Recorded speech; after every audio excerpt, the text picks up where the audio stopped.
hukum isbal jika karena sombong sepakat ulama. Jika karena sombong sepakat ulama. Karena dia menunjukkan kekayaannya, karena dia gaya, karena sombong. Dulu orang-orang Arab di antara cara mereka sombong, mereka julurkan pakaian mereka. Kalau karena sombong sepakat ulama bahwasanya hukumnya adalah haram bahkan termasuk dosa besar. Ya.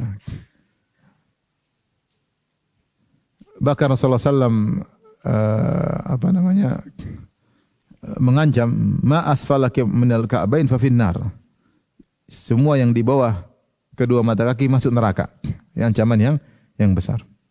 Seperti dalam hadis ini, Allah tidak melihatnya, Allah tidak memandangnya, Allah tidak bicara dengan dia, bagi dia adab yang pedih.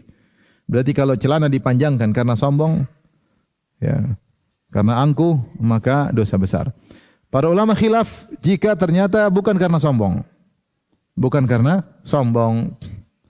Maka mayoritas berkata hukumnya makruh. Di antaranya Imam Nawawi sendiri, Imam Nawawi, Imam Syafi'i. Mereka mengatakan makruh tapi tidak sampai dosa.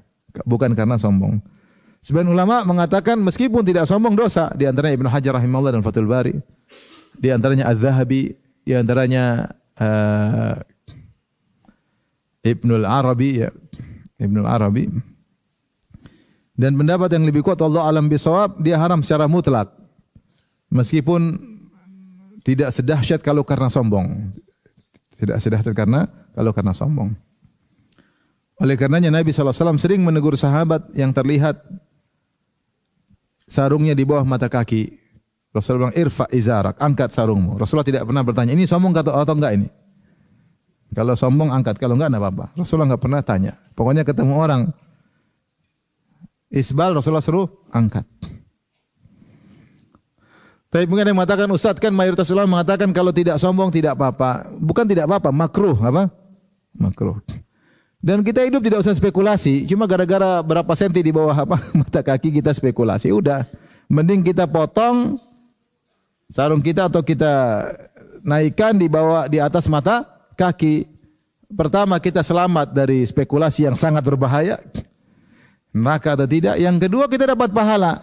Karena kita menjalankan sunnah Nabi. Menjalankan sunnah Nabi. Ya. Dulu, awal-awal kita ngaji, orang yang tidak isbal, yang di atas mata kaki, jadi bahan cemoohan. Ya, dibilang kebanjiran lah, ya. Kebanjiran lah, ya. Dibilang petani sawah lah, ya.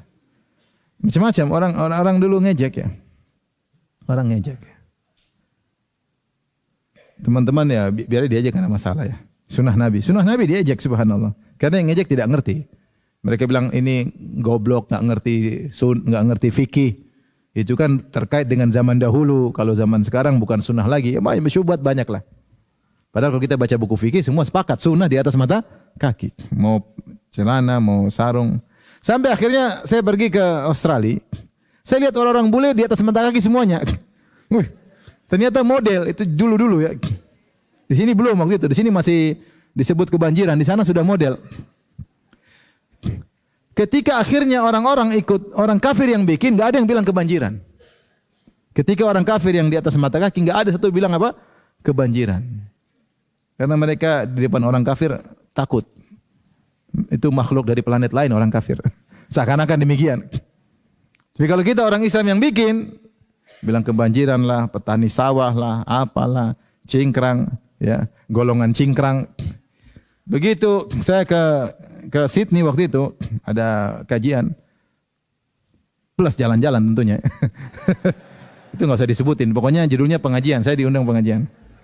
Dia ajak jalan, saya lihat loh, kok banyak anak muda. Saya tanya kenapa? Itu lagi model saat di sini. Enggak cingkrang. Begitu tiba di sini nggak ada yang bilang lagi apa? Subhanallah. Jadi butuh orang kafir dulu yang praktekkan baru tidak dituduh.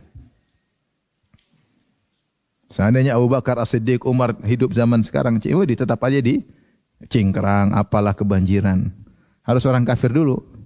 Tatoan yang pakai gitu baru top. Kalau orang kafir yang pakai apa? Bagus. Jadi kalau ada orang yang isbal, kita husnudzon, mungkin dia menganggap cuma makruh. Enggak usah kita kemudian hina dia, enggak, itu dia punya pendapat, silakan.